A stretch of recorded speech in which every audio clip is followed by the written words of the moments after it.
5 years ago, Delbert and I had a child, but due to health issues, the baby passed away shortly after birth. The doctor also said I would have a hard time getting pregnant again. That event was a huge blow to me. For a long time, every time I saw a child, I would break down emotionally. His parents didn't dare rush me, and he himself didn't dare say a word about children to me. Whenever we passed by a maternity store, he would change the subject or take me another way to avoid it. I mentioned divorce once, but Delbert refused. He said that having a child didn't matter to him that much, and if I really wanted one, we could adopt. I know he actually likes children. Putting his feelings aside, he's under a lot of pressure from his parents. In the past year, I secretly went to the hospital for a checkup. The doctor said there was nothing wrong with me and advised me to relax. As long as my husband was fine, getting pregnant was just a matter of time. And there was nothing wrong with him, so after 5 years of losing our child, I finally became pregnant, 48 days along with twins.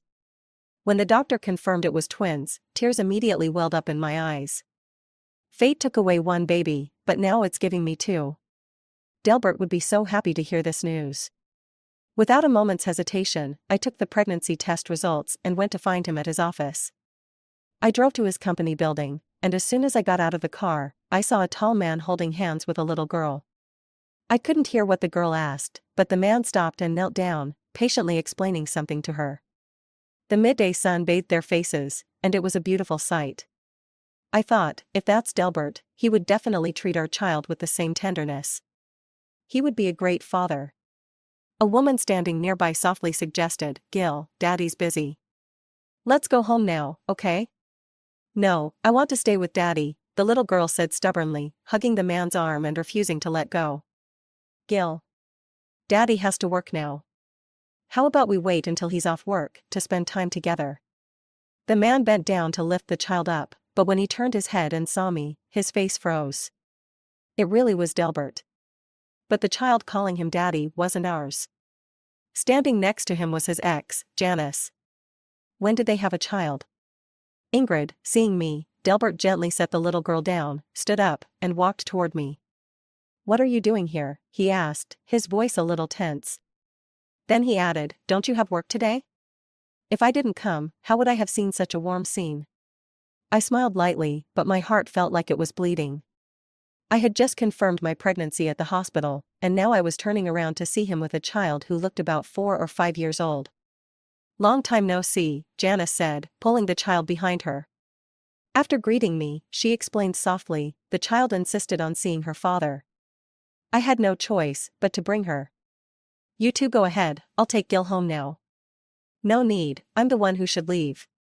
I quickly said these words, turned, and got back in my car, driving away from the scene. I was afraid I'd break down if I stayed any longer.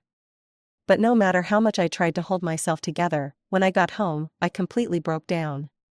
I couldn't understand why Delbert would have such a big child with Janice. The child looked around 4 or 5 years old. If our child hadn't passed away 5 years ago, they would be about this age now. The chances of Delbert and his ex still being involved seemed slim. So it was very possible that, when they broke up, Janice was already pregnant with his child. That child wouldn't be 4 or 5, they'd be 5 or 6 by now. Sitting in the car, I blankly stared out the window, tears streaming down my face uncontrollably. What should I do now? What should I do? I already lost one child 5 years ago. This time, I don't want to lose these 2 babies. So no matter what, I have to keep them. But what if they have to share a father with someone else? Delbert doesn't love me. I've always known that. When we got married, he told me, "Since we've chosen to marry, I will treat you well, but there's a big empty space in my heart. So Ingrid, if you want love, I may not be able to give it to you, but I will try to love you." With those last words, I felt it was enough. I smiled and said, "It's okay, I don't live for love. I don't live for love, I live for you." At that time, I just felt that as long as I could be by his side, living the rest of my life with the title of Mrs. Delbert, I would be happy. Because since I was 16, becoming his wife was my greatest dream, even more than drawing. In the 6 years of our marriage, I never once regretted it. Delbert may not love me, but he's a great husband. He has a gentle personality, no bad habits, works hard, maintains a harmonious family, is wealthy and handsome, and he's never been stingy with me. More importantly, he's not lacking in romance. He knew I liked rituals, so at our wedding, he put in a lot of effort. The venue was decorated in my favorite warm orange, and he found photos and videos of me from my childhood to play at the ceremony, saying he had been absent in so many years and would make up for it from now on. It moved all the women at the scene, including me, to tears. After the wedding, he took me to Switzerland for our honeymoon. He knew I liked skiing, so he arranged for my favorite ski athlete to accompany me. And every wedding anniversary, he never forgets or skips it. Besides giving gifts, he also takes me out to have fun. I remember last year's anniversary, he rented a yacht to take me out to sea. We dived, went shell hunting, watched the sunrise and sunset by the sea, and he said for this year's anniversary, he would take me abroad for a hot air balloon ride. When we lost our first child 5 years ago, he hardly worked overtime that year. He came home from work almost every day to have dinner with me, and afterward, we'd watch movies or take walks together. All those romantic details are still vivid, like they happened just yesterday. Sometimes I wonder if he has already fallen in love with me. Otherwise, why would he spend so much time and effort doing so many things for me? But that thought would always be crushed when I woke up in the middle of the night, seeing him staring blankly on the balcony or secretly flipping through his ex's old diary. In these 6 years, he never mentioned her name, but that name never left his heart. Now she's back, and she brought his child with her. In front of her and her daughter, any responsibility or affection he once had for me was completely irrelevant. It didn't even need a gust of wind, it could be blown away with the slightest touch. What difference does it make that I'm carrying twins? I have no confidence to fight for him. I cried in the car for a long time. When I pulled myself together and walked into the house, Delbert had returned. He was holding my favorite shrimp wontons. Not eating yet? I brought you your favorite food, he said, placing the takeout box on the table and slowly unwrapping it. Mom said you went to the hospital for a checkup today. Is something wrong? His concern was so sincere, too sincere, that I almost forgot, not long ago, he was parading around with his ex's child. I took a deep breath and looked up at Delbert. Looking at the husband I'd shared a bed with for 6 years and had loved for over a decade, I suddenly felt so unfamiliar. That's your child, isn't it? Honestly, this question felt unnecessary. If it weren't his, he wouldn't have called himself dad, nor would he have taken so long to come back and explain. He would have stopped me on the spot and cleared things up right then and there. He lowered his gaze, responding with silence. Clearly, silence meant agreement. My heart sank little by little. After a while, he spoke to explain, I didn't know she was pregnant, nor did I know she had a child. So? I looked up at him. My mind was a mess, and I didn't know what to do. When I thought of the child inside me, sometimes, selfishly, I wished he would just leave them, the mother and daughter, behind, and live a stable life with me. But once they showed up, my life could never be stable again. When did you find out? I asked. Not long ago, about half a month ago. Half a month ago. I suddenly remembered that on a certain night, half a month ago, he said he'd accompany me to the movies after work. I bought the tickets and waited for him at the mall, but he told me he had something urgent to take care of and would be a little late.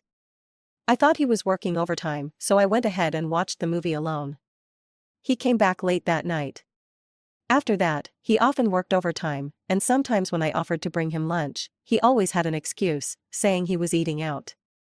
A few days ago, I started feeling morning sickness and throwing up after meals. At first, I thought it was a stomach issue. But when we had dinner together 2 days ago, he noticed and said he'd take me to the hospital for a checkup. But even when I realized I was pregnant, I still didn't get to go to the hospital with him. There were signs all along. But because of these 6 years we'd spent together, I chose to ignore those details and chose to believe. I thought I could give him a big surprise in the end. I didn't expect him to give me a surprise first, so suddenly. I'll take care of it, just give me some time, he said. It seemed like he still felt a sense of responsibility toward me, not even mentioning divorce despite everything. I'm tired. I'll go lie down for a bit, I said. I wanted to ask him how he planned to solve this, wanted to demand an answer that would help me let go. But I held myself back. My mind was a mess, and he was probably going through a tough decision, too. If I pushed him, I'd only end up pushing him closer to them. Call me selfish, or say I'm being unreasonable, but I just didn't want to make things easy for them. He's still my husband, why should I have to compromise? I also wanted the child in my womb to be born into a complete family, to have a father's love from the start, not to be abandoned. Delbert didn't come after me, and I sighed in relief. I sat on the bed for a while, then lay down and fell asleep. I don't know how long I slept, but I was woken up by hunger. I was about to go downstairs to find something to eat when I overheard Delbert and his mother talking at the stairs. Why didn't you tell me about this earlier? If she hadn't called me, I wouldn't have known she brought a child back. It was Delbert's mother's voice, speaking softly with a hint of helplessness. It seemed Janice couldn't wait anymore and went directly to Delbert's mother. So, what are you going to do now? My mother-in-law asked. I saw Delbert slumped on the sofa, scratching his head in frustration, replying, I don't know. Have you done a paternity test? Is it really your child? Yes. Since it's your child, you can't just leave it out there. Though I couldn't see her face from where I was, I could hear a trace of happiness in her voice. Ingrid is a good girl, and she's done us a favor, but we can't ignore the child because of that. Mom, I can't let Ingrid down. If it weren't for her family's help back then. Delbert and I got married not because he was moved by my love over the years, but because my family helped us through a financial crisis, saving his almost bankrupt company. At first, my dad actually disagreed because Delbert's company had so many debts to pay off, but in the end, he couldn't resist my pleading and helped him. I never mentioned marriage, it was Delbert who proposed. He said he'd treat me well and spend his life repaying me. I know, but we can't just abandon the child. How about this? We give the woman some money, get the child's custody, and you and Ingrid raise it together. Would you raise your husband's ex's child? Delbert asked, his voice hoarse. Then what else can we do? You can't just forget the favor, divorce Ingrid, and marry that woman, can you? I don't know. I shouldn't have listened to you back then. Otherwise, it wouldn't have turned out like this. My heart tightened at his words. Now you're blaming me? You didn't object when I asked you to do this. Did it matter if I objected? The wedding was planned by you, the honeymoon trip was arranged by you, and for every holiday or anniversary, you prepared gifts for me to give Ingrid. Even every day when it was time to get off work, you'd send me messages and call, demanding I go home to be with her.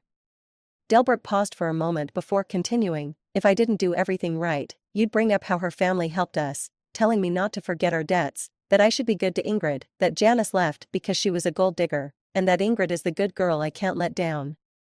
You talk about not letting her down, but weren't you also thinking about the partnership with her family's company? So that was it. All these years, their kindness toward me had been because my father helped them out back then, and has continued to help them ever since. I thought all the surprises he gave me were carefully prepared, that he was truly touched by my sincerity and wanted to accept me. But in reality, everything had been forced on him by his mother. It wasn't that he felt nothing at all. I had noticed before that whenever he was a bit nicer to me, I could feel his emotional distance. After every moment of happiness, I could see more sadness on his face. All these years, pretending to like me, pretending to be kind, he must have endured it with great difficulty, right? My stomach churned, and I rushed to the bathroom, almost throwing up bile. I tried to control my discomfort as I crouched down slowly, afraid the sudden dizziness might make me collapse. My stomach felt like it was being burned, and I gasped for air, one hand holding my body up and the other clutching my throat to ease the suffocating feeling. Baby, is mommy useless?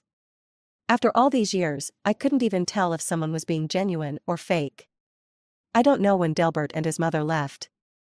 By the time I felt a bit better and went downstairs again, they were already gone. For the sake of the baby in my belly, I forced myself to eat some of the food Delbert had bought for me, despite feeling miserable. But the intense nausea made me throw everything up in the end. After throwing up, I didn't feel bad anymore. In fact, I suddenly became very calm. A thought formed in my mind. At 16, I thought my love for Delbert was unshakable. I thought no matter how Delbert treated me, I would always love him the same way. But now I realize that love can disappear in an instant, with just a single sentence. In this marriage and relationship, I've always been performing a one-man show. but so what? Even if this one-man show goes on until death, I still don't want to be the one to make things right for him and Janice. So, between divorcing to make them happy and staying in the marriage to keep dragging each other along, I chose the latter. I pretended not to hear the conversation between Delbert and his mother and continued to put him in a difficult position. Because I knew, if I chose divorce now, it would be a relief for him. He might not thank me, but instead feel like a huge weight was lifted off his shoulders. I couldn't let him have his way. With that thought, I suddenly felt a bit of energy. I opened WeChat and sent Delbert a message. "Hubby, the food you bought me is cold, but I'm really hungry now. Can you bring me another one?" "Sure." Delbert replied quickly. Less than 20 minutes later, he appeared in front of me, hurrying with a bowl of shrimp wontons. Under his eager gaze, I ate them, one by one, carefully. But I underestimated my own endurance. After eating half, I couldn't help but rush to the bathroom to throw up again. "What's wrong with your body?" he asked, concerned. "Mom said you went to the hospital for a checkup." "What did the doctor say?" "I did get checked." I hesitated, looking at him, my eyes brimming with tears. "But right now, I don't want to tell you. I'm scared." "Scared of what?" He furrowed his brows, asking again, "What's going on?" I took a deep breath, like I had just made a huge decision, and said, "I'm pregnant." When I said this, I saw his expression change: surprise, shock, and confusion, all in a few seconds. The CEO, who was always so composed, now wore an incredibly complicated expression. But there was one thing missing: happiness. "I thought you'd be happy." I lowered my gaze and pretended to act calm. "Thankfully, I didn't tell my parents. Let's handle it ourselves so they won't be upset." Retreating to advance was the best strategy. From the years I've known Delbert, I knew he would fall for this tactic. The reason he was nice to me, because he listened to his mother, was simply because he felt guilty. Now, what I needed to do was make him feel even more guilty. I pulled out the crumpled pregnancy test report from my bag and placed it in front of him. The doctor said it's twins. I originally planned to secretly have an abortion so you wouldn't be in a tough spot, but I just couldn't gather the courage. "Will you come with me?" I guessed he wouldn't let me go through with the abortion. The past half-month, he had secretly met with Janice, because he knew that the cooperation between the two family companies couldn't be affected by our marriage. "Why do you want an abortion?" Delbert took the pregnancy report and glanced at it. His eyes reddened slightly. He pulled me into his arms and whispered, "Ingrid, I'm sorry, really sorry. I'm happy that you're pregnant. Please don't give up on them. Let's keep them, okay? But what about you and her child?" I looked at Delbert, my eyes brimming with tears. "I'll handle it." He gently patted my shoulder, then helped me sit down properly. "Eat something first. It'll get cold again." After learning that I was pregnant, Delbert started coming home from work earlier. Even these past few days, he would come and have lunch with me. My gallery is not far from his office, only a 10-minute drive. In the past, I was the one who would nag him to eat with me, but now, the roles had reversed. He would come and find me for lunch every day. I interacted with him just like I always had, chatting during meals about the clients I met, the paintings I did, his work, the movies I'd recently seen, funny jokes, but never about his child with his ex. I didn't bring it up, letting him think I was generous and didn't care. This was in stark contrast to Janice, who kept pressuring him. These days, Delbert stayed by my side, and I bet Janice must have been frantic. Several times, I saw Delbert's phone light up and then dim again. Call after call, message after message. Except for a few work-related calls, the rest were all from Janice. I knew he still met with Janice and her daughter during his work hours. "Delbert, if you'd been even a little more honest with her and shown more resolve, I wouldn't be so disappointed in you." But Janice wasn't dumb. Realizing Delbert wouldn't be easily swayed, she went to his parents.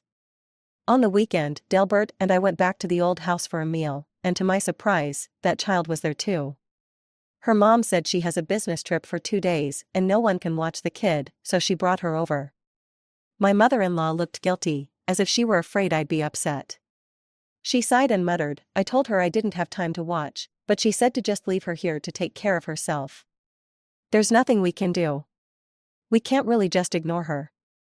Though my mother-in-law sounded reluctant, The way she looked at the child was full of tenderness. It seemed the child had been there for a few days and had gotten along quite well with Delbert's parents.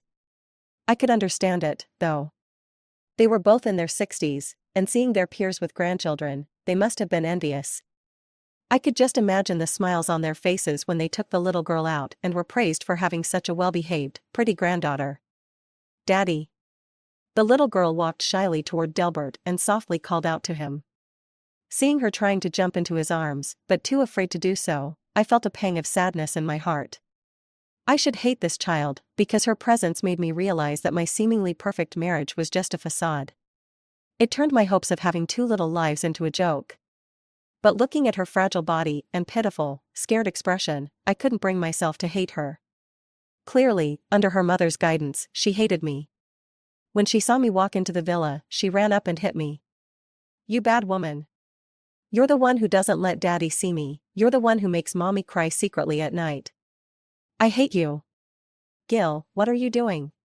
Delbert immediately stepped in to protect me, grabbing the little girl's hand and scolding her, "Don't be so rude." "Wha? Daddy, I'm sorry. I didn't mean it. I just really miss you." The little girl threw herself into Delbert's arms, crying pitifully. Seeing the child cry so sadly, Delbert's parents came over and whispered, "She doesn't understand, just let it go. Why can't Daddy play with me? Why can't Daddy take me to school? Why do the other kids call me an unwanted bastard? I have a daddy." A series of questions left the room in silence, with no one able to answer her. Realizing the awkward atmosphere, Delbert's mother pulled me inside. "Let's go inside, don't argue with the child." Seeing her cling to Delbert, not letting him go, purposely saying these things to make him feel sorry for her, I couldn't help but sneer in my heart. Is it the child who doesn't understand, or is it the mother who's teaching her well? With Gil's arrival, the once lifeless Gu family's old home suddenly became lively. After all, she was a child around 5 or 6 years old. Even if she'd just been upset, she could still smile happily when she encountered interesting toys or tasty food. In just a few days, the house was filled with children's toys, and even a slide for little kids had been prepared. Everything was pink. It was blinding. Even Father Song, usually so stern, had a smile on his face, looking kinder and more affectionate. Perhaps this was the bond of blood. Even if Delbert's parents didn't like Janice, they couldn't help but adore her and Delbert's daughter. But it wasn't entirely just the bloodline. After spending 2 hours with them, I noticed something. Putting aside the fact that she was the daughter of my rival, I also saw that she was beautiful and well-behaved. For instance, when the servants brought in fruit, she would offer it to her grandparents first, then to Delbert, and only after that would she eat it herself. When she wanted to play with toys, she would first ask if it was okay with her grandparents. She also made a point of seeking Delbert's attention, trying to please him, which made her even more endearing. Watching their family interact so harmoniously, at that moment, I felt like an outsider. But I was an outsider, so why pretend? Delbert seemed to realize he had been too focused on his daughter and had ignored me. During dinner, he urged me to eat more. But because I wasn't feeling well, the morning sickness, which had been subsiding, returned with full force. After a few bites, I couldn't help but feel nauseous. "Ingrid, what's wrong?" Delbert's mother turned to me and asked, "I remember you mentioned feeling unwell a few days ago and wanted to go to the hospital. Did you get checked?" "I did," I waved my hand dismissively. "I'm fine, nothing serious." I glanced at Delbert, clearly signaling that if he didn't want to say anything, I wouldn't either. Ingrid is pregnant," Delbert chimed in. We had talked about this before, and I had specifically told him not to mention it to his parents, but he said they'd find out sooner or later. "Really?"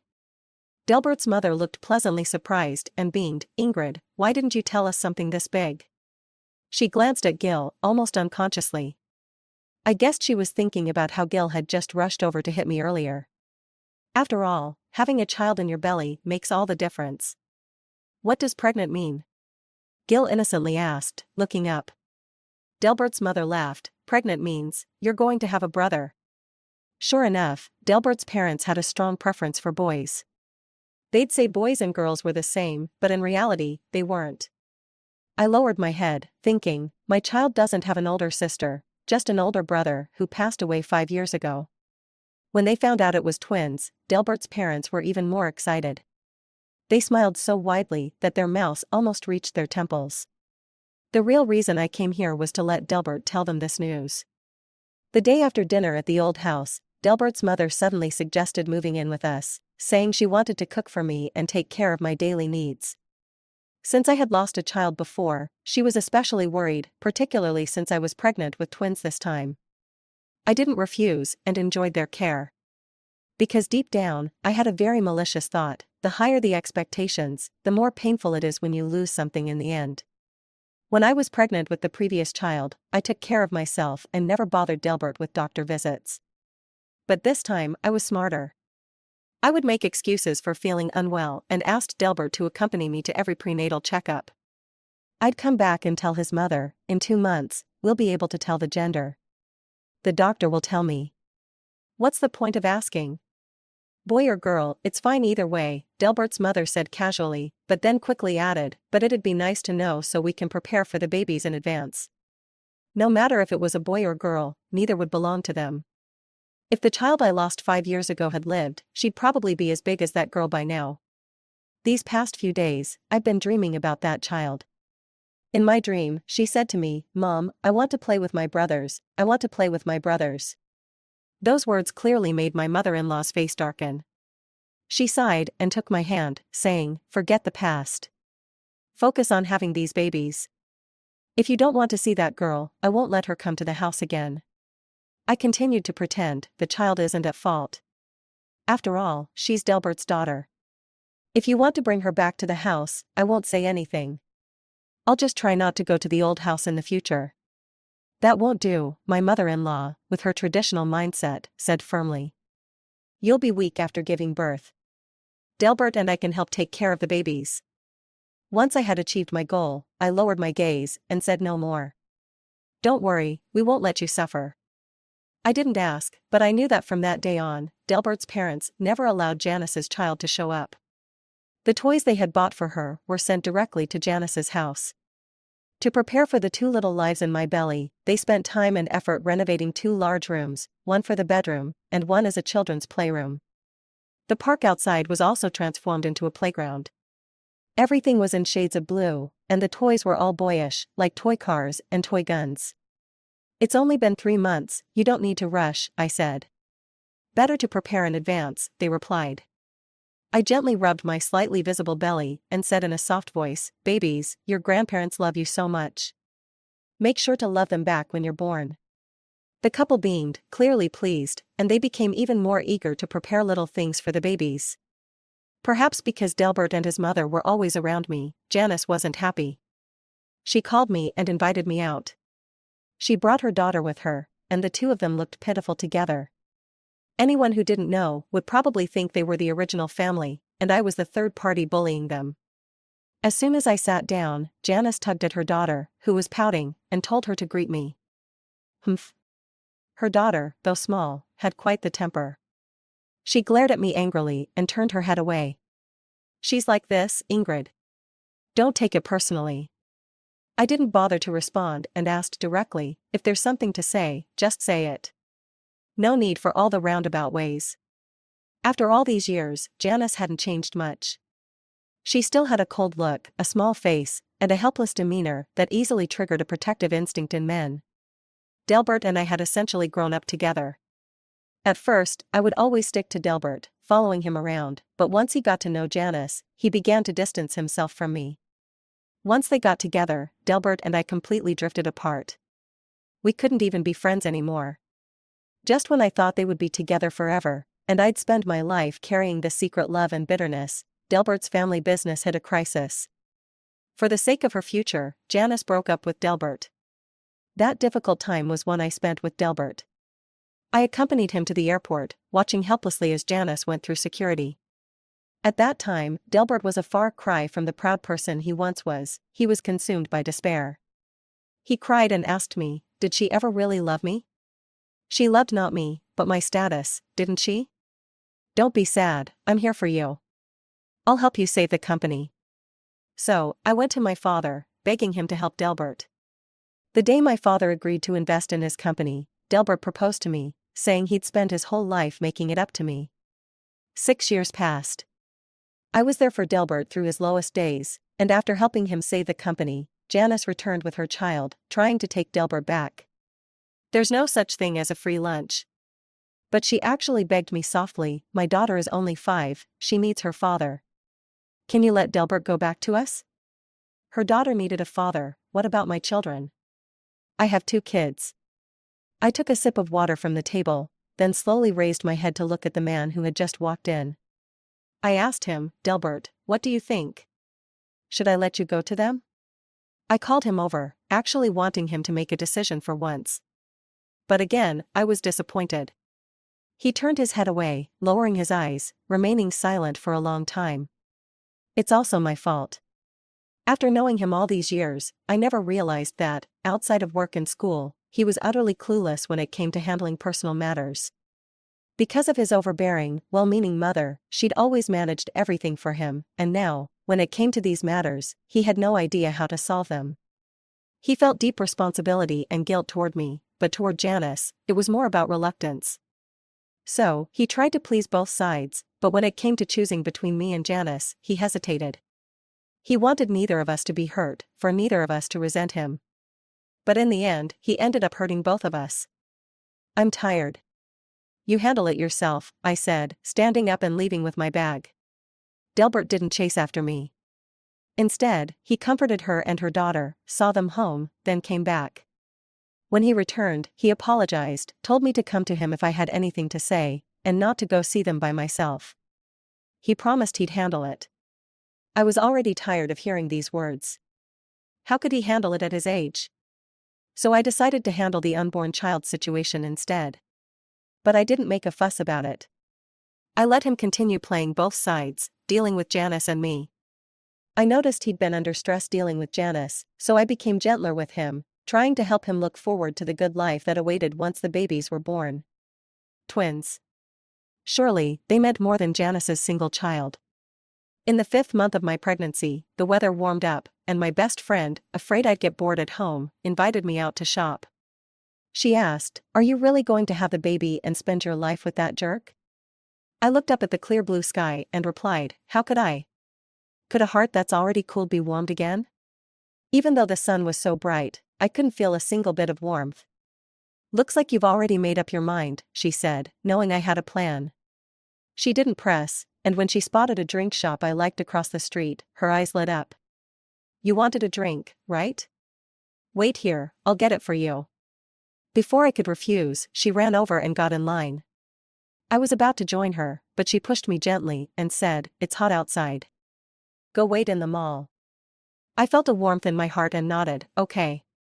As I entered the mall, I noticed a mother and daughter walking in this direction. The mother was in a white dress, almost dragging the girl across the road. "You useless thing, how could you be so stupid? You can't even fight for the unborn child. What was the point of raising you like this?" "Mom, I'm sorry, I was wrong. Go find your dad. If he doesn't come back soon, I'll throw you away. Don't come back either." Ignoring the stares of others, the woman kept pinching and hitting the little girl, speaking cruelly. Curious, I drew closer, and was shocked to see that it was Janice mistreating her child. The girl cried in grievance, but dared not make a sound. "Go, don't embarrass us here." They walked off in another direction. Across the street, where Delbert worked. I had always thought that all children were loved by their parents, like me, like Delbert. But seeing this scene, I realized Janice was far scarier than I'd imagined. She didn't have the child to love her.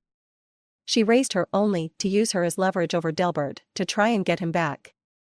No wonder the nearly 6-year-old looked so thin, almost like a 4 or 5-year-old. She was pitifully underfed. No wonder the little girl always had that pitiable look, even shrinking away when she saw Delbert. I thought Janice had taught her to act that way, but the truth was, she wasn't loved by her mother at all. She was nothing but a tool to hold Delbert back. Thinking about it, I felt a little sad. During this time, I had been trying to get on good terms with Delbert's parents, while Delbert came home every day to be with me. Was Janice treating her like this every day? But what did that have to do with me? The little girl wasn't at fault, but I hadn't done anything wrong either. So why should I feel upset? Why should I pity her? While I stood there in a daze, my best friend walked over. Didn't I tell you to go inside? What are you standing here for? I snapped out of it, took the warm drink she handed me, and smiled. I was just waiting for you. Come on, let's go. Whatever you want to buy today, I'll treat you. Consider it an early gift from your godmother. All right, you said it. She continued, saying the weather was nice and life was beautiful, and we shouldn't let unimportant people or things mess up our lives. She was right, and I agreed with her. I thought I wouldn't see that little girl again, but a week later, I ran into her at my doorstep. She was crouching under a tree. When she saw me coming, she tried to hide, but I spotted her. I see you. Come out. After a long moment, she slowly emerged, her little body trembling. Did you come here by yourself? I asked her. She nodded slightly, her voice barely audible. Why did you come here? She bit her lip, staying silent and looking down, as if she'd done something wrong. Want some cake? I was craving sweets, so I went out and bought a small cake. Her eyes met mine, her big eyes like peeled grapes, sparkling. I couldn't deny it, she was really pretty. Her face was round, her nose and lips delicate. Probably because she'd been crying, her cheeks were rosy, and her eyes shimmered like water droplets. She was so cute. I should have disliked her, but when I saw that face, I couldn't bring myself to hate her. Delbert didn't have a round face, nor did Janice. I couldn't tell who she resembled, but her face was round and small, with a bit of a thin jaw. If she gained just a little more weight, her face would be even cuter. She stared at my cake for a long time without saying a word. I walked over, took her dirty hand, and said, "Eat it. You need to finish your food if you're going to have the strength to shout, 'Daddy, come home.' Why doesn't Daddy come to see me and Mommy?" She looked up at me and asked, "Is it because I'm naughty? Because I'm too stupid?" Her words made my heart ache. "When you finish, I'll tell you." I shook the little cake in my hand. She finally nodded and followed me into the house. Grandma wasn't here today, and Delbert had gone to work. The huge villa was left with just me and Gil. She seemed curious about the unfamiliar surroundings, looking around everywhere. "Aren't you supposed to dislike me? Why did you come here?" I asked her. She thought for a moment and replied, "Actually, I don't think you're that bad, but Mommy said you're a bad woman, but I don't think you are." "Oh?" I was curious about what she said. "Because I saw you feeding a stray cat." Her eyes widened, and her voice was soft and sweet, very pleasant to hear. "Mommy always kicks stray cats or dogs, but you didn't, so I think you're not bad." It seemed like this little one hadn't just been guarding the door all day. Is Janice really this reckless? Doesn't she fear that someone might abduct her? "I'll take you to wash your hands." I only realized after opening the cake box that her hands were very dirty. As I led her to the bathroom, she seemed a little resistant. I told her to roll up her sleeves, but she refused. "You'll get your clothes wet like that," I said again. "Then I won't eat it." She turned around to leave, and I grabbed her. As soon as I caught her hand, I heard her inhale sharply. I rolled up her sleeve, and saw a large purple bruise on her arm. It looked like it had been pinched. My heart tightened a little as I rolled up the other sleeve, revealing more bruises, one after another, and there were bruises on her legs and body too. "Did she hit you?" I asked softly, my throat tightening. She lowered her head and didn't answer, but tears started to fall. "It's because I'm too stupid, it's because I'm useless, that Mommy punished me." Her own mother. How could Janice do this to her? "Is it because Daddy doesn't come to your house that Mommy hit you?" I asked again. She nodded, then looked up at me, crying and pleading, "I know you're not a bad woman, you're a good person. Can you give Daddy back to us? Mommy says Daddy was always ours, but you took him away." Janice sure knows how to say things. "Daddy won't come back, and Mommy blames me, and hits me." "I'm sorry, I know you also have little brothers and sisters. If Daddy comes back with us, will they not have a daddy, and will you hurt them in the future?" "No." My throat caught, and I continued, "It's not your fault that Daddy isn't around, he's just really busy. You can tell Mommy that once he's done with this busy time, he'll come back." "Really? Really?" I don't know if Janice intentionally sent this little girl to me to perform this scene. But whether she meant to or not, she succeeded. As a mother, I couldn't just stand by and watch this little one suffer, especially when it was connected to me. She won. Actually, she won the day she brought the child back. I just refused to admit defeat. When I was about 7 months pregnant, with everyone eagerly awaiting, I left a divorce agreement and a forged miscarriage certificate, disappearing from their sight. Delbert panicked and searched for me frantically, calling and texting, but I naturally ignored him. Delbert, pretending to love me all these years must have been exhausting. I won't make you go through that anymore, don't look for me again. Though Delbert's company was doing well now, it still couldn't compare to my father's. My parents had the means to let me live comfortably in any country, and Delbert had no way of finding me. Living in a family where my parents and brother spoiled me, I was happy. I thought, my child would be happy too, even without a father. Before my due date, my child was born prematurely. Having lost a child before, both my parents and I were extra cautious this time. When something felt off, my parents immediately had me admitted to the hospital. They stayed by my side, comforting me, saying that this time, we would definitely have 2 healthy babies. But I was still very scared. I kept dreaming about the child I lost 5 years ago. The doctor told me the stillborn baby was a boy, but for some reason, I kept dreaming that it was a beautiful little girl. She had a round face and big eyes. She sweetly called me Mom, saying she was lonely and wanted to be with her little brothers and sisters. Baby, you'll bless Mommy, right? The doctor wheeled me into the operating room. As I saw their furrowed brows, I felt even more uncertain. Doctor, please save my baby, don't worry about me, just save the baby. A friend who studied medicine once told me that all obstetricians do everything in their power to ensure the safety of the mother, because the mother and baby are one, and the baby isn't born yet, so the mother's life is considered complete. But even so, I just wanted them to do everything they could to save my baby. Even if it meant sacrificing my own life. But in the end, due to excessive bleeding, the baby couldn't be saved, and my life was forever suspended at that moment. Don't sleep, Ingrid. Ingrid, wake up, look at Mommy, please don't sleep, okay? In my days, I heard familiar voices calling my name, asking me to wake up, over and over. But I was so tired, so exhausted. My body hurt so much, it felt like I couldn't breathe. I just wanted to rest for a while, just a little while. For the 10+ years I liked Delbert, it felt like I had never really lived for myself. I was always chasing his steps, even during the 3 years he was with Janice, I didn't stop. I thought if I tried a little harder, if I were more outstanding than Janice, if I could get a spot for graduate school, maybe he would turn back to look at me. But he didn't. Even though I got into the best art school in the country, he didn't even glance at me. Until that day, when his parents came to my house with gifts to ask my father for help. That was when he finally noticed me. I wish I could do everything over again, I would never make the same choice.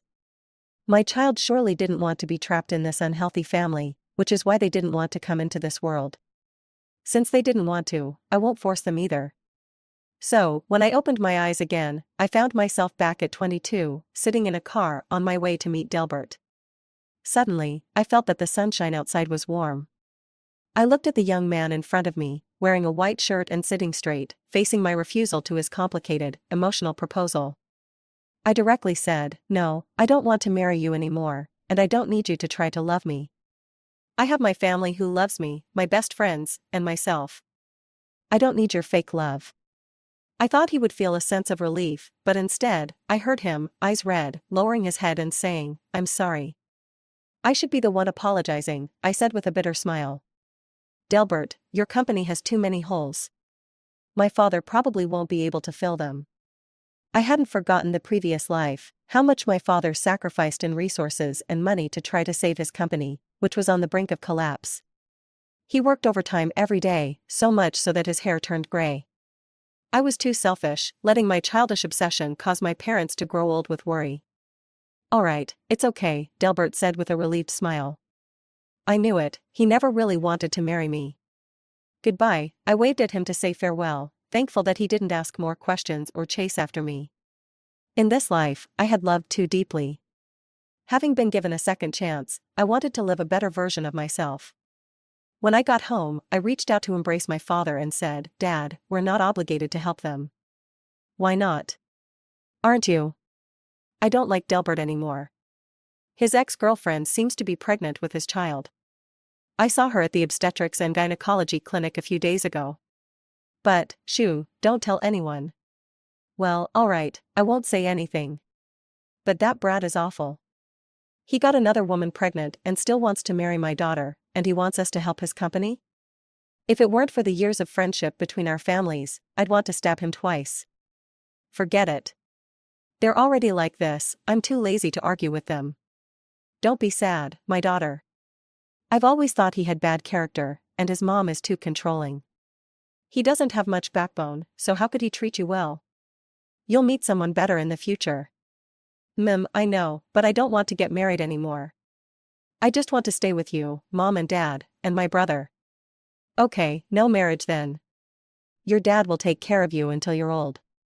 Extra, Delbert. When I received the divorce papers and medical report Ingrid sent me, I thought she was joking. I rushed upstairs and found that she had taken her things. My parents had just returned from handling things in the countryside, bringing a lot of local items, saying they were for Ingrid to recover her health. They planned to hire 2 nannies to take care of the baby so Ingrid wouldn't have to worry. Looking at my parents, full of enthusiasm and hope, my throat tightened, and I almost couldn't speak. Ingrid, where is she? My mom asked, looking up at me. Is she sleeping? Let's get dinner ready, and we'll call her down when it's ready. My dad used to never care about house chores or what we ate every day, but since he found out Ingrid was carrying twins, he's been busy preparing the baby's toys and room or contacting relatives to get organic food from the countryside. But now, Ingrid had given up the children. She left, I said, realizing my voice had choked up. Where did she go? Back to her parents? My mom's first reaction was that Ingrid had gone home. As soon as my mom spoke, I realized what was happening. I immediately ran out the door. I drove all the way to her parents' house, but they weren't there. The maid told me the whole family had taken Ingrid to the hospital for surgery and then took her abroad for recovery. I called Ingrid desperately, but all I got was a message from her saying, pretending to love me all these years must have been exhausting for you. I won't make you suffer like that again. Don't try to find me. Looking at those words, my eyes seemed clouded with fog. Are you getting back at me, Ingrid? I gripped my phone, my heart trembling. I couldn't even describe how I felt in that moment. Was it more regret or more anger? I had always thought I was doing well over the past 6 years, spending time and energy with her and showing her all my kindness. Even when I was with Janice, I didn't have this much patience.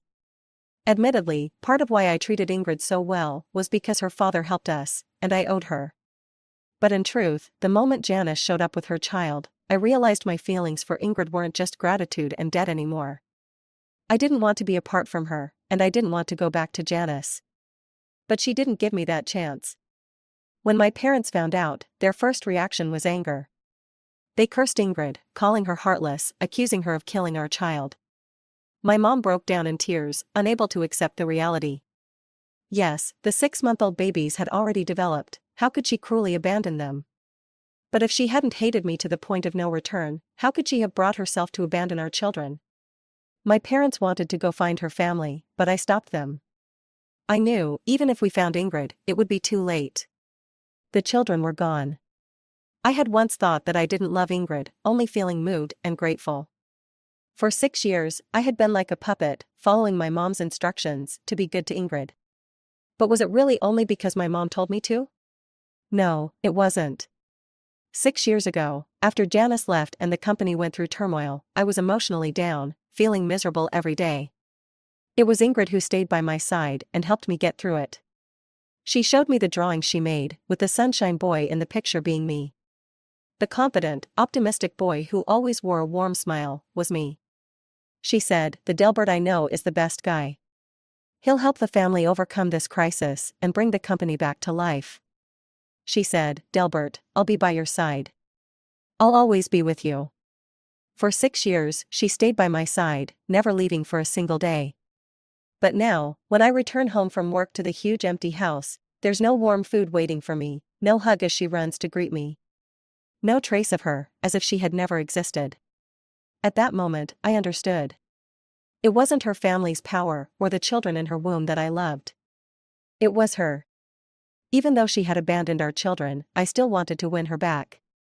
She was my wife, forever. I put down my work and asked someone to go look for her. After nearly 2 months of searching, I finally found a clue by tracking her family's whereabouts. She was living in a small country. But before I could go find her, I received a call from Gil's school saying she had an accident and was being sent to the hospital, asking me to come. "I'm sorry, that's not my daughter," I said coldly and hung up. I blamed everything on the mother and daughter. In fact, if it weren't for them returning, Ingrid would never have cruelly given up our child. The teachers kept calling, "Mr. Delbert, please come, the child is in critical condition, and we can't get through to her mother. We really don't know what to do." At that moment, I thought I had already lost 2 children. Gil is still my child, and I couldn't let her get hurt. So I went. Standing outside the operating room, the doctor asked, "Mr. Delbert, do you have any relatives or friends with type O blood? The hospital blood bank is insufficient, and getting blood from another hospital will take at least half an hour. What do you think? Give her mine, I'm her father." I hurriedly extended my hand but suddenly froze. Wait. O blood type? Why is it O? Janice clearly said she was type A, just like me. How could it be O blood? I'm type A, Janice is type AB, so our child could be type A, type B, or AB, but never type O. Suddenly, I remembered the checkups I'd accompanied Ingrid to over the past few months and noticed her blood type was O. I had done a paternity test and was sure that Gil was my child. So, a ridiculous thought floated through my mind. But this wasn't the time to think about that. I needed to focus on saving the child first. I contacted my assistant and told him to gather all the O blood type employees at the company immediately. 10 minutes later, he brought over more than 10 healthy O type employees. 3 hours later, Gil was out of danger. Janice arrived late, and under my interrogation, she confessed everything. Gil was not her child. After she broke up with me and went abroad, she was never pregnant. A year later, when she regretted it and came back, she found that Ingrid and I had not only gotten married but also had a child. Ingrid happened to have an OBGYN friend at the hospital where she was having her checkups and giving birth. Janice bribed the doctor and stole my and Ingrid's child. Now I understood why Gil looked so familiar, but neither Janice nor I resembled her. It was because she looked so much like Ingrid when she was little. However, because of years of malnutrition and abuse, she was much thinner than Ingrid had been as a child, so the resemblance wasn't as obvious. Seeing Janice kneeling in front of me, begging for forgiveness, crying bitterly, I didn't feel a shred of sympathy for her. I called my parents to look after Gil and booked a flight to find Ingrid. As for Janice, I planned to deal with her when Ingrid returned. I couldn't wait. I wanted to tell her that Gil was our child, that the child 5 years ago hadn't died but was stolen by Janice. Our child was still alive. But when I finally got there after a long, difficult journey, what I saw was her cold body. She hadn't given up on the children, she had planned to give birth to them secretly, but, in the end, it was these 2 children that caused her never to wake up. "Ingrid, why did you lie to me?" At that moment, I really wished she had given up on the 2 children. Because then, she wouldn't have left. "Ingrid, can I take you home? Let's go home." I wanted to take Ingrid away, but her brother and father stopped me, each landing a punch. They wouldn't let me take Ingrid, saying we were already divorced. But we hadn't divorced. Ingrid and I hadn't divorced. We had a child, a 5-year-old child. I ultimately didn't bring Ingrid back. She hated me and probably didn't want to see me. She likely hoped to be buried properly by her parents. But I, without permission, had a grave made for her, with a collection of the art books she had given me placed inside. She had drawn them for me. She loved painting and had a talent for it. I remember when she was young, she always said she wanted to be a painter when she grew up, but after marrying me, she painted less to spend time with me. When she lost our first child, she became somewhat depressed and would always cry when she picked up a brush. So I told her not to paint anymore. It wasn't until 3 years later that she began to recover, but it seemed that with the loss of the child, part of her artistic talent also vanished. She always said that her paintings weren't as good as they used to be. I comforted her, saying, "No, they're still beautiful." Actually, I meant it. Her paintings really were beautiful. After returning home, I locked myself in my room, sitting on the balcony where she used to paint, staring at the easel she had used. My heart felt empty. I had heard before that when the one you love leaves, it doesn't feel so sad in that instant. The real sadness comes when you return home, sit on the sofa you both sat on, lie on the bed you both slept in, open the fridge and see the food inside, and look at the things she left behind. In that moment, you feel like without her, the whole world has turned dark, and it will never be sunny again. At that moment, looking at the easel she didn't take with her, I finally understood that feeling. Gil was discharged from the hospital after staying for half a month. My parents went to pick her up. I watched from a distance, feeling even sadder. I couldn't bring myself to talk to her, afraid that I would break down the moment I spoke. I didn't know what kind of mood to face her with, and I didn't know how to tell her that her biological mother wasn't Janice, but Ingrid, who had died because of me. Janice came up to beg me, asking me to let her continue being Gil's mother. How could that be? I held back my anger and finally said, "Go turn yourself in, or I don't know what I'll do." I gave her a cold look before turning away. I was afraid that if I looked at her for another second, I would do something cruel. Janice was hateful, but I wasn't any better. She was eventually punished by the law, but as for me? There is no law that can punish me. I'll have to live my life in regret. This is the punishment I deserve. After Gil was discharged, I changed her name. It was the name Ingrid had once chosen. Ingrid, our child has returned, but what about you? When will you come back? Although I changed my daughter's name and let her move into our house, I still couldn't bring myself to get too close to her. I realized that the older she got, the more she resembled Ingrid. Her round face, still a bit babyish, with those big eyes. It was like Ingrid was carved from the same mold. How had I never noticed it before? Every time I looked at my daughter for just a moment longer, I felt myself missing Ingrid even more. I would always dream of Ingrid in the few minutes right before I fell asleep at night. Most of those dreams were beautiful, of us when we were younger. As a child, she was so playful and loved to laugh. She always liked holding my hand, saying, "Play with me." She loved skipping rope, playing chess, and staying close to me. When she was lively, she was full of energy, but when she painted, she became especially quiet and focused. Without realizing it, I had learned how to draw, even to the point where I could sketch her outline. But as time passed, her image seemed to fade more and more. My daughter grew up, and she looked less and less like her. One day, I had another dream. I dreamt that I went back to when we were 22, and my mother took me to her house, pleading with her father to help us. I dreamt of calling her up to ask her out, to propose to her. But this time, she didn't agree.